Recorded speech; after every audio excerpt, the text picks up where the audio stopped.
Olá pessoal, então dando continuidade aqui ao nosso curso de Cálculo 2, hoje eu vou trazer aqui para vocês mais alguns exemplos de cálculos de limite. Tá? E como eu falei para vocês na aula passada, eu quero começar apresentando uma proposição que vai nos auxiliar a calcular o limite quando ele existir. Tá? Que é a seguinte proposição: se eu tenho uma função, tá? Em que quando eu olho o limite de x tendendo a x0, y0, esse limite dá zero. E uma outra função g, que é limitada numa delta vizinhança desse ponto. Ou seja, o que quer dizer isso, professor? Quer dizer o seguinte, ó, que o módulo de g de xy é menor ou igual do que uma certa constante m, sempre que esses pontos estiverem nessa delta vizinhança, tá? É isso que eu estou dizendo, a função ser limitada aqui. Bem, então se essas duas coisas acontecerem, então o limite do produto dessas funções, quando x tende a x0 e y0, isso aqui dá igual a zero, tá? Então, agora a gente tem mais um resultado que vai nos auxiliar a mostrar, tá, que o limite de uma função, nesse caso aqui, a gente vai verificar, a gente vai, dado um exemplo, a gente vai tentar enxergar essa situação e a partir daí usá-lo e mostrar que o limite do produto é zero. Tá? Então, um exemplo que a gente pode aplicar a esse resultado é esse exemplo aqui, ó. Limite quando xy tende a 0, 0, de x2 vezes y mais x2 mais y quadrado. Se a gente tentar substituir, né, diretamente nos valores, a gente vai ver que vai dar do tipo 0 sobre 0. E aí, como eu frisei, né, na aula passada, que o fato de dar uma indeterminação do tipo 0 sobre 0 não quer dizer que o limite não existe. Tá ok? Como esse caso aqui, a gente vai ver que o limite existe e aplicando esse resultado a gente vai mostrar que o limite é zero. Professor, mas eu não estou enxergando um produto de funções. Bem, aí a gente que vai selecionar e vai fazer esse produto, tá? Então o que é que eu vou fazer? Ó? Eu vou observar essa função e eu vou chamar minha função f de xy para ser só a função x, tá? E vou escolher minha função g para ser justamente o que sobra aqui, ó. Se eu estou tirando um x aqui, eu vou sobrar, ó, um x vezes y sobre x quadrado mais y quadrado. De modo que quando eu faço o produto de f vezes g, né, eu vou obter a função que eu quero calcular o limite. Bem, aqui a gente consegue observar facilmente que o limite quando xy tende a 0, 0 da nossa f, né, que é só x, isso aqui é 0. Então, essa primeira condição aqui da proposição, ela está sendo, ó, atendida. Eu tenho que o limite da função f que eu selecionei, ela é 0. Então, o que agora a gente precisa fazer para aplicar o teorema, a proposição, é mostrar que a função g ela é limitada. Tá? E aí eu vou ensinar aqui para vocês mais um artifício de como você pode fazer isso. Eu vou apresentar para vocês um sistema de coordenadas chamado de coordenadas polares. Tá? O que quer dizer isso, professor? Que coordenadas são essas? Bem, é o seguinte. Imagine que você tem aqui, ó, o plano XY e você tem um ponto aqui, tá? Aqui é a coordenada x e aqui é a coordenada y. Então, para cada ponto que eu tiver no plano XY, aí eu vou traçar, ó, uma reta saindo da origem, tá? Isso aqui vai ter um comprimento, essa reta, que eu vou chamar de R. E aqui também eu vou ter um ângulo θ. Então, cada ponto do plano, ele vai ser definido de forma única por um R, que é o comprimento dele, e por um ângulo. Tá? Ó, por exemplo, se eu pegar esse ponto aqui eu vou ter agora um novo θ, ó, que eu vou chamar de θ1, e vou ter um novo R. Então, esse par aqui, ó, R1, θ1, vai representar esse ponto. Ou seja, eu estou apenas fazendo uma mudança no meu sistema de coordenadas. Tá? De modo que é bem simples da gente deduzir a relação de xy com rθ. Tá, ó. Veja, esse valor aqui é x, né? Ó. E esse valor aqui é o y. Então, se a gente observar, isso aqui é um triângulo retângulo em que a hipotenusa é o R. Tá bom? Aí daqui a gente vai tirar a relação entre x, y, r, θ. Aí você lembra lá da trigonometria, né? Ó. Como é que eu acho qual é a relação envolvendo o cateto oposto e a hipotenusa com esse ângulo? Né? Bem, a gente tem que o seno de θ, né? Ele é o cateto oposto, ó, que é esse comprimento aqui, que eu coloquei R, mas na verdade é Y. Ele é o cateto oposto sobre a hipotenusa, que é o R. Então daqui, ó, eu tiro que Y é igual a R seno de θ. Aí agora eu olho o x. O x é o cateto adjacente. O cateto adjacente é o cosseno de θ. Ele vai ser o cateto adjacente sobre a hipotenusa, que é R. Então aqui eu tiro a relação envolvendo o x, né? Então x é igual a R cosseno de θ. Tá, pessoal? Então, aqui são sistema de coordenadas polares.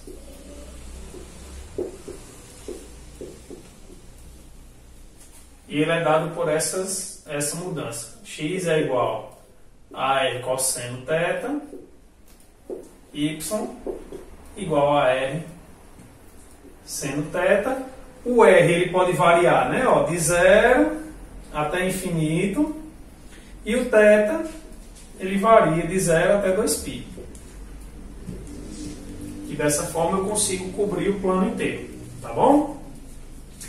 Então essa é a mudança que a gente vai aplicar e eu vou substituir isso aqui na função.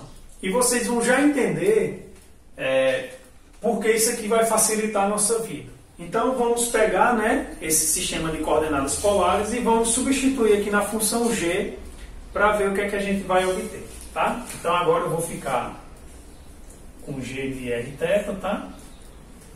Ou na verdade R cosseno θ, R seno θ, que é a mudança que a gente viu ali, né? Então, ó, no lugar de x vai ser R cosseno θ e no lugar de y R seno θ. Então aqui vai ficar R cosseno θ vezes R seno θ sobre, como está x ao quadrado, R ao quadrado, cosseno ao quadrado de θ, mais R ao quadrado, seno ao quadrado de θ. Então, fazendo a multiplicação, no numerador eu vou ficar com R ao quadrado, vezes cosseno de θ, vezes seno de θ, sobre, colocando R quadrado em evidência, no denominador, eu vou ficar com cosseno ao quadrado de θ, mais seno ao quadrado de θ. Tá? Só que o que apareceu aqui foi a relação fundamental da trigonometria, né? Que isso aqui é igual a 1. E aqui eu também posso simplificar, ó, r quadrado com r quadrado. Né? Aqui vai sobrar também 1, aqui 1. Então, na verdade, eu tenho que g é igual a cosseno θ vezes seno θ. Aí eu olho o módulo disso aqui, ó.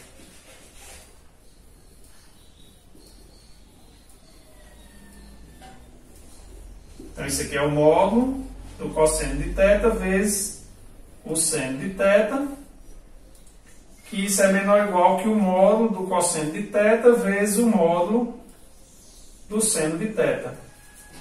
Só Só que o módulo do cosseno e do seno, ele é no máximo 1, né? Porque o seno e o cosseno, né, ele ou é menos 1 ou 1, os valores máximos e mínimos dele, né? Então o seu módulo é no máximo 1, então isso aqui é menor ou igual do que 1. Então, a gente conseguiu mostrar que a função g é limitada.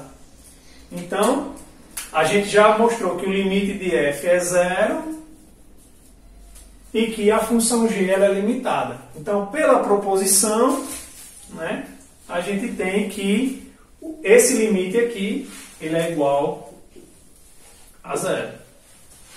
Tá ok? Então, outro exemplo que a gente pode aplicar a proposição que a gente acabou de ver é esse caso aqui. Veja, eu quero saber o limite quando x e y tende a 1/3 dessa função. X menos 1 vezes o seno da raiz de x vezes y ao quadrado mais 3. Então, a gente pode, às vezes, nos deparar com um limite desse e nos assustar. Mas, sem necessidade, porque a gente vai ver que ele é bastante simples. Por quê, professor? Bem, eu tenho que enxergar isso aqui como um produto de duas funções. Então, eu vou enxergar isso da seguinte forma. A função f eu vou enxergar como sendo o pedaço x menos 1. Por quê? Porque quando eu calcular o limite de x e y tendendo a 1/3 dessa função x menos 1, como ela não tem nenhuma restrição, basta eu substituir, né? Vai ficar 1 menos 1, que é 0. Então, a primeira condição da nossa proposição foi atendida. E eu preciso verificar que a outra, o que resta, né, que eu vou chamar de função g, é limitado.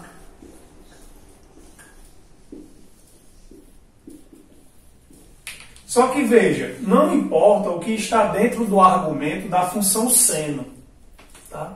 A função seno ela é limitada. Então, não importa o que está aqui dentro do argumento. Ou seja, o módulo, isso aqui é sempre menor ou igual que 1. Tá? Se for o seno ou cosseno, o módulo é sempre menor ou igual que 1. Então, a função g é limitada e o limite da função f, quando x e y tende a 1/3, é 0. Então, pela proposição,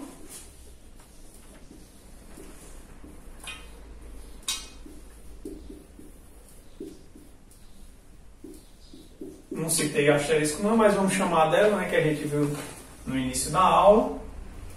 A gente tem que esse limite, quando x e y tende a 1/3, x menos 1 vezes o seno da raiz de x vezes y quadrado mais 3 é igual a 0. Tá bom, pessoal? Então, essa é mais uma ferramenta que a gente pode utilizar.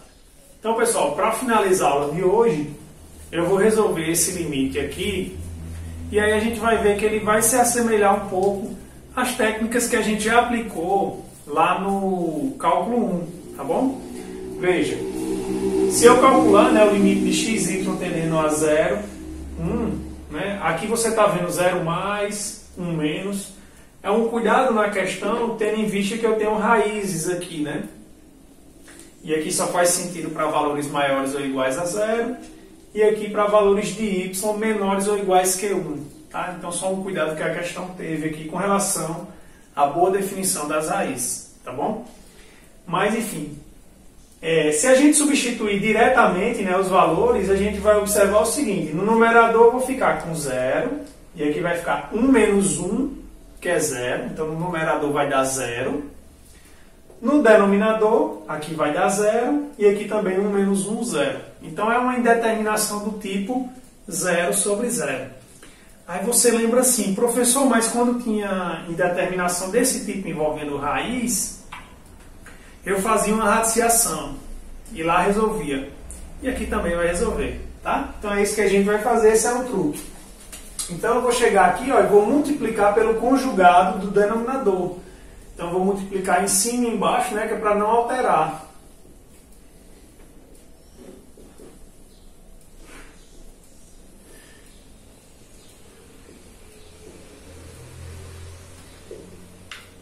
Então, ó, multipliquei pelo conjugado no numerador e no denominador para que eu não alterasse, né? Eu multipliquei por 1. Então, basta agora a gente efetuar os cálculos. Então, isso aqui, limite, quando x e y tende. Só um detalhe, pessoal, é que, por exemplo, nesse caso aqui, você não deve multiplicar esse termo que está aqui. Por quê?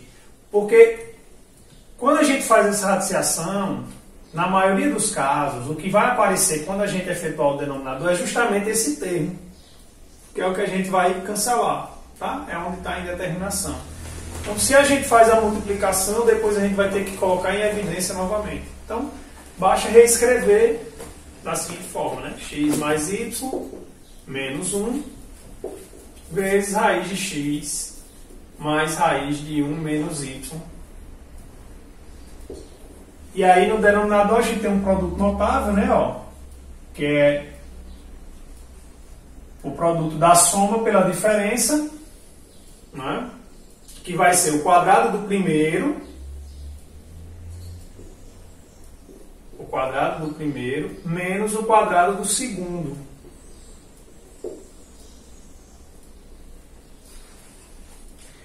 Bem, como está a raiz ao quadrado e aqui também a raiz ao quadrado, eu posso simplificar, né? Então isso aqui vai ficar limite quando x, y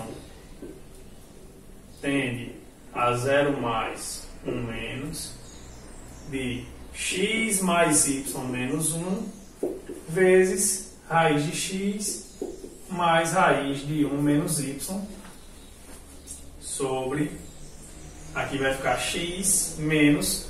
Aí, pessoal, um cuidado do tamanho que você quiser aí, certo? Atenção, cuidado, relação de sinal, tá? Errou a relação de sinal aqui, você bota tudo a perder. Por quê? Esse menos, ó, tá para essa raiz toda. Então, isso aqui, ó, você bota um parênteses aqui. Por quê? O erro mais comum aqui é esse, ó. Você simplesmente escreve menos 1, menos y. Aí você fez a relação de sinal com o 1, mas não fez a relação de sinal com o y. Tá? Então, cuidado, preste atenção. Mas se você já está enxergando, né, aqui qual é a relação de sinal que vai fazer nos dois termos, você não precisa repetir, né? Pode efetuar o cálculo de forma direta, tá bom? Mas aqui eu queria chamar a atenção, porque isso é um erro muito comum que acontece, tá? Vou copiar aqui mais uma linha, só para a gente chegar até esse termo que está ali.